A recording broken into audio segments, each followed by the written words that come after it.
yakin orang yang melakukan tindak pidana, maka kesalahan itu bisa dibedakan antara kesengajaan atau offset atau dolus dengan kelalaian atau kealpaan atau kulpa.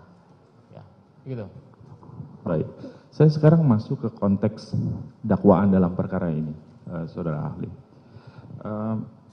Di dalam perkara ini, Prof, ini para pelaku didakwa dengan ketentuan pasal 340 dan 338, pembunuhan berencana dan pembunuhan biasa 338.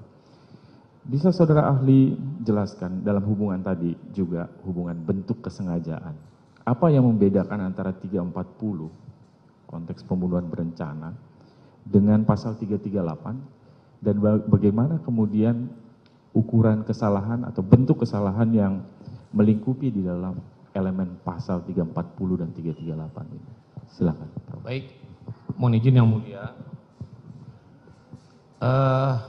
Dapat ahli jelaskan bahwa pasal 338 KUHP dan 340 KUHP adalah pasal-pasal atau aturan yang mengatur tindak pidana menghilangkan nyawa orang lain yang direkonstruksi dengan istilah atau dikenal dengan sebutan tindak pidana pembunuhan. Nah, untuk membedakan antara rumusan yang terdapat dalam ketentuan pasal 338 dengan pasal 340 KUHP, tentu acuan kita adalah unsur-unsur yang terkandung di dalam kedua pasal itu.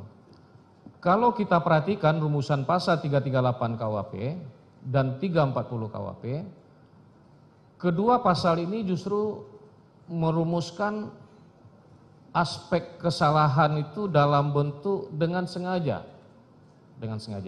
Ya, baik 338 maupun 340. Nah, kesengajaan yang dirumuskan dalam baik 338 maupun 340 KUHP itu dapat digolongkan sebagai kesengajaan dengan maksud, ya, karena tujuan dari si pelaku melakukan tindak pidana itu adalah untuk mewujudkan akibat dari delik yang dirumuskan dalam kedua pasal itu, yakni hilangnya nyawa orang lain. Tapi meskipun demikian, antara kedua pasal ini terdapat perbedaan yang signifikan terkait dengan unsur kesengajaan itu juga. Sebab dalam 340 kesengajaan itu tidak hanya berhenti sampai di kesengajaan itu, tapi dengan sengaja dan dengan direncanakan terlebih dahulu. Jadi unsur direncanakan terlebih dahulu ini adalah merupakan unsur pembeda yang sangat elementer antara 340 dan 338. Baik, kami lanjutkan saudara ahli.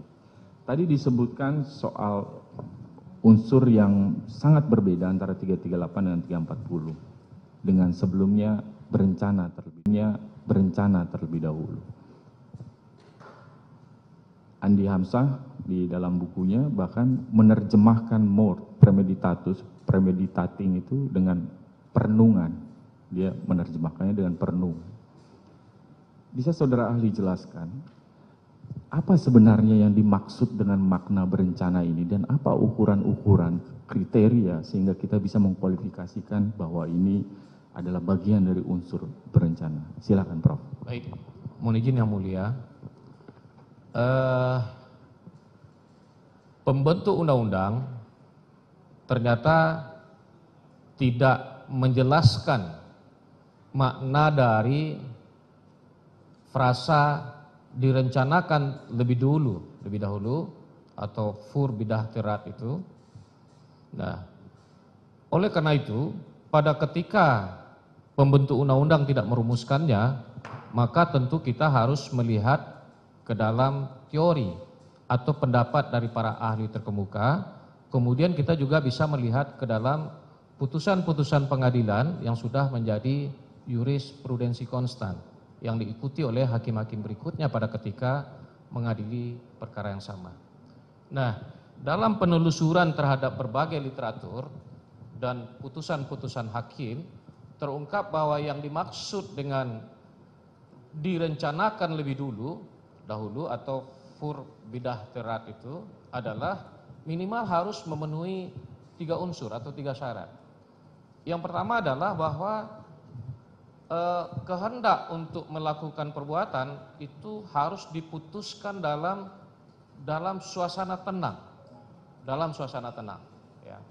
Itu yang pertama. Kemudian yang kedua, antara timbulnya kehendak dengan pelaksanaan perbuatan sebagai manifestasi dari kehendak itu harus ada waktu yang cukup yang bisa digunakan oleh si pelaku untuk merenungkan, mempertimbangkan dan sebagainya, apakah dia akan kembali untuk tidak melakukan kejahatan yang bersangkutan, artinya ada waktu yang cukup. Nah, barangkali nanti mungkin perdebatannya terkait dengan suasana tenang dan waktu yang cukup itu. Kemudian yang ketiga adalah bahwa pelaksanaan dari kehendak harus juga dilaksanakan dalam suasana tenang, dalam keadaan tenang. Demikian.